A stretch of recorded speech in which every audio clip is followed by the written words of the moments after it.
तहरीक इंसाफ ने मुल्क दुश्मनी में तमाम हदें पार कर दी। शंघाई ताउन तंजीम के सरबराही इजलास के मौके पर एहतजाज की धमकी। तहरीक इंसाफ का 15 अक्टूबर को डी चौक इस्लामाबाद में भरपूर एहतजाज का ऐलान।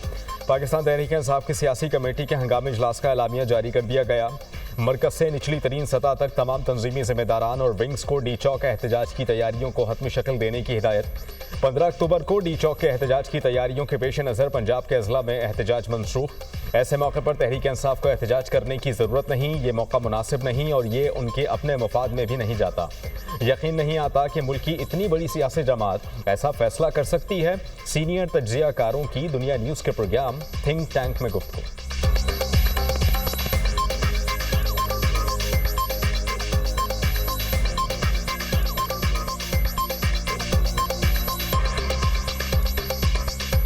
मैं समझता हूँ कि ज़रूरत नहीं है तहरीक इंसाफ को, इंतज़ार कर सकती है।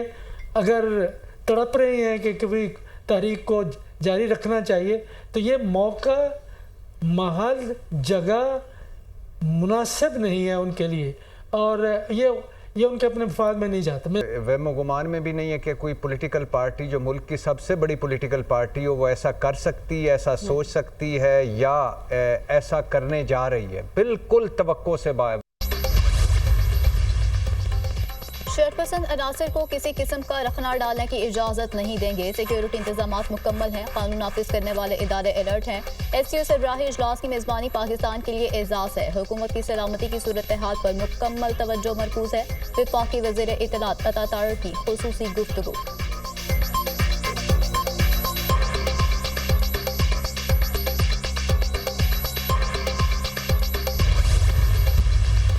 ये एक सियासी जमात नहीं, ये एक इंतशारी टोला है जो कि मुल्क दुश्मन है और मुल्क के मफादात के खिलाफ इन्होंने हर मरहले पे काम किया है। इनका बदनुमा चेहरा जो है इस ऐलान से बेनकाब हो गया है। जब भी कोई मुल्की मफाद में बात हुई है, जब भी इस मुल्क की बेहतरी के लिए कोई इकदाम हुआ है तो उसकी मुखालफत की है। 15 अक्टूबर को एहतजाज की कॉल साबित करती है कि मुल्क दुश्मन है। PTI सियासी जमात नहीं, मुल्क दुश्मन जमात है। पाकिस्तान की तरक्की के लिए SCO कॉन्फ्रेंस बहुत अहम है। ये लोग फस्तायत फैला रहे हैं। पाकिस्तान को बदनाम करने की इजाज़त नहीं दी जाएगी। रहनुमा मुस्लिम लीग नून राना सनाउल्लाह की दुनिया न्यूज़ से खुसूसी गुफ्तगू। जब भी मुल्क तरक्की करने लगता है तो ये लोग इंतशार फैलाने आ जाते हैं। 15 और 16 तारीख का इंतखाब करना ऐलान जंग है। रियासत पाकिस्तान और मुल्क की तरक्की रोकने के लिए ऐलान जंग है। मुल्क दुश्मन अनासर को SCO कॉन्फ्रेंस के वफूद का पाकिस्तान आना अच्छा नहीं लग रहा। वज़ीर इत्तलात पंजाब अज़मा बुखारी का भी रद्द अमल। तहरीक इंसाफ खुलकर सामने आ गई है। ये लोग चीनी सदर की आमद पर भी रुकावट बने। पाकिस्तान को ब्लैकमेल करने की कोशिश की जा रही है। रहनुमा मुस्लिम लीग नून तलाल चौधरी की गुफ्तगू।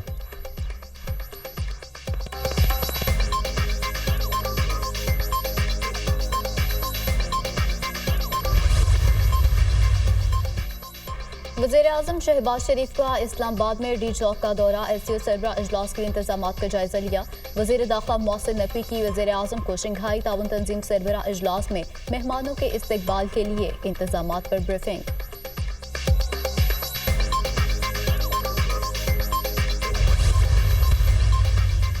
15 अक्टूबर के एहतजाज में हमारी क़यादत होगी। हर शरारत की जिम्मेदार सिर्फ हुकूमत होगी। PTI पाकिस्तान का नुकसान चाहती है, ना बानी PTI ने ये दर्ज दिया है। हमें अदालतों से भी मायूसी हुई है। बानी PTI से मुलाकात पर पाबंदी लगाई गई। हमारे वकला को बानी PTI से मुलाकात की इजाज़त दी जाए। बानी PTI से मुलाकात करवा देते हैं तो अगला लाहे अमल और होगा। हुकूमत को चाहिए बानी तक फौरी रसाई दे और शर्मिंदगी से बचे। हुकूमत ने आइनी तरमीम के मामले पर 3 रातों तक ख्वार किया। आइनी तरमीम पर पीपल्स पार्टी ने अपना ड्राफ्ट दिया, हुकूमत ने कुछ नहीं दिया। शेख वकास अकरम की programme tonight with Samar Abbas में गुफ्तगू।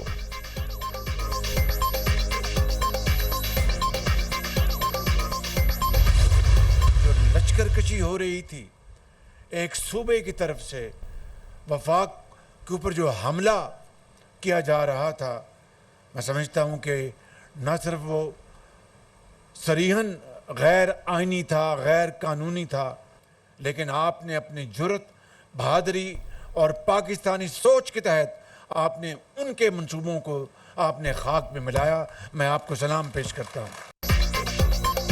पेट्रोल बम और गालम गलोच जुनूनी जत्थे का वतीरा बन चुका है। मुल्क में जत्थे विफाक पर चढ़ाई कर रहे हैं। एक सूबे की तरफ से विफाक पर हालिया दिनों में हमले किए गए, मुल्क का इमेज खराब करने की कोशिश की गई। इनकी ख्वाहिश थी कि यहाँ लाशें गिरें और मुल्क में फसाद फैले। वज़ीर आज़म की नाम लिए बगैर तहरीक इंसाफ पर कड़ी तनकीद। 2014 में डी चौक पर 7 माह तमाशा लगा रहा। डी चौक पर फसादियों ने दिन रात फसाद बर्पा किए रखा। 2014 में एक तमाशे की वजह से चीनी सदर को दौरे पाकिस्तान मुलतवी करना पड़ा। फसादियों ने उस वक्त भी निजी और सरकारी इमलाक को नुकसान पहुंचाया था। फसाद की वजह से पाकिस्तान की मैशत को अरबों डॉलर का नुकसान पहुंचा। शहबाज शरीफ का तकरीब से खिताब। इस्लामाबाद पुलिस की तनख्वाहें पंजाब पुलिस के बराबर करने का ऐलान। वज़ीर आज़म की पुलिस लाइन्स हेडक्वार्टर इस्लामाबाद आमद। यादगार शोहदा पर हाजिरी और शोहदा को खराज अकीदत पेश। वज़ीर आज़म की शहीद कांस्टेबल अब्दुल हमीद के अहले खाना से मुलाकात, ताज़ियत की और इमदादी चेक भी दिया।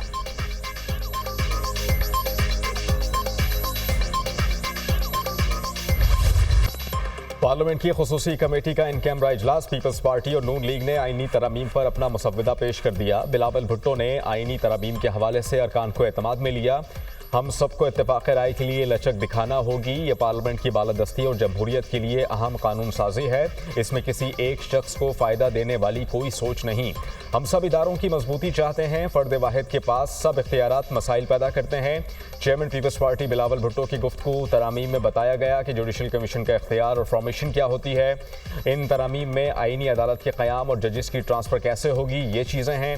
हिजान की जो कैफियत पैदा हो गई थी वो कम अज़ कम ख़त्म हो गई। इजलास में काफ़ी तजावीज़ आई हैं। खुसूसी कमेटी का इजलास आज फिर होगा। वज़ीर क़ानून आज़म नज़ीर तारा।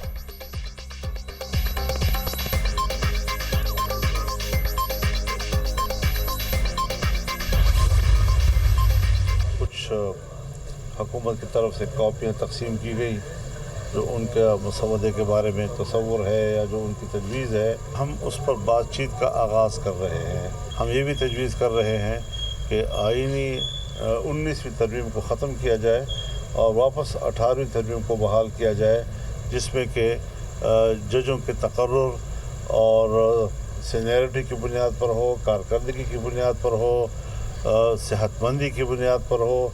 तो जहाँ कमीशन का एक किरदार होगा, अदलिया के कमीशन का, वहाँ पार्लियामान का भी एक किरदार उस पर आ जाएगा। 19वीं तरमीम खत्म करके 18वीं तरमीम बहाल की जाए, मौलाना फजल रहमान की तजवीज़। 19वीं तरमीम के खात्मे से जजों की तकर्रुरी में पार्लियामान का किरदार बढ़ेगा। आईनी और सियासी मामलात को एक तरफ किया जाए ताकि अवाम के मुकदमात निपटाए जा सकें। एक जज के रिटायरमेंट और तोसी की बात करके अदलिया को तकसीम ना किया जाए। आईनी तरमीम में ताक़ीद पसंद नहीं। कोशिश है पीपल्स पार्टी और JUI में पहले इत्तेफाक राय हो, फिर PTI की तजावीज़ पेश करेंगे। हुकूमत ने पहली बार मुसव्वदे की कॉपीज तकसीम की। मुसव्वदे पर इत्तेफाक राय इसी सूरत हो सकता है जब लचक का मुजाहरा किया जाए। हमारी कोशिश है कि तरमीम से काबिल एतराज़ मवाद को साफ किया जाए। मौलाना फजल रहमान की मीडिया से गुफ्तगू। JUI सरबराह से बिलावल भुट्टो की उनकी रहायशगाह पर मुलाकात। मुजवज़ा आईनी तरामीम के हवाले से मुशावरत। PP चेयरमैन ने अपनी आईनी तरामीम के मुसव्वदे पर मौलाना को एतमाद में लिया।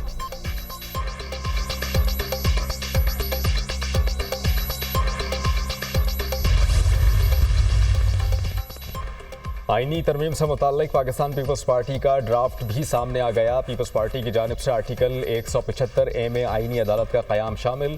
वफाकी आईनी अदालत के चीफ जस्टिस की मुद्दत 3 साल होगी। वफाकी आईनी अदालत 5 जजेस पर मुश्तमिल होगी। Article 175A, B, D, E, F में तरामीम की तजवीज़ शामिल। आईनी अदालत वफाक में, जबकि सूबों की सतह पर भी एक आईनी अदालत होनी चाहिए। हाई कोर्ट्स, लोअर कोर्ट्स की अपील सुन सकेगी। मुसव्वदे में वफाकी आईनी अदालत के जजेस की तैनाती का तरीक़ाकार भी तय किया गया है। जजेस की तैनाती के लिए आईनी कमीशन ऑफ पाकिस्तान का क़याम अमल में लाया जाए। सूबाई सतह पर जजेस की तैनाती का अमल भी आईनी कमीशन ऑफ पाकिस्तान देखेगा। पीपल्स पार्टी के मुसव्वदे का मतन।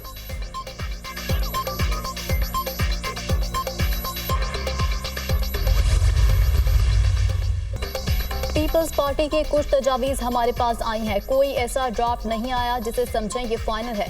वज़ीर क़ानून की तरफ से कुछ तजावीज़ हमारे पास पहुंची हैं। हुकूमत की तरफ से कोई ऐसी चीज़ नहीं आई और ना हमने देखी। हम जवाब तब देंगे जब हमारे पास ड्राफ्ट होगा। चेयरमैन तहरीक इंसाफ बैरिस्टर गोहर खान की मीडिया टॉक।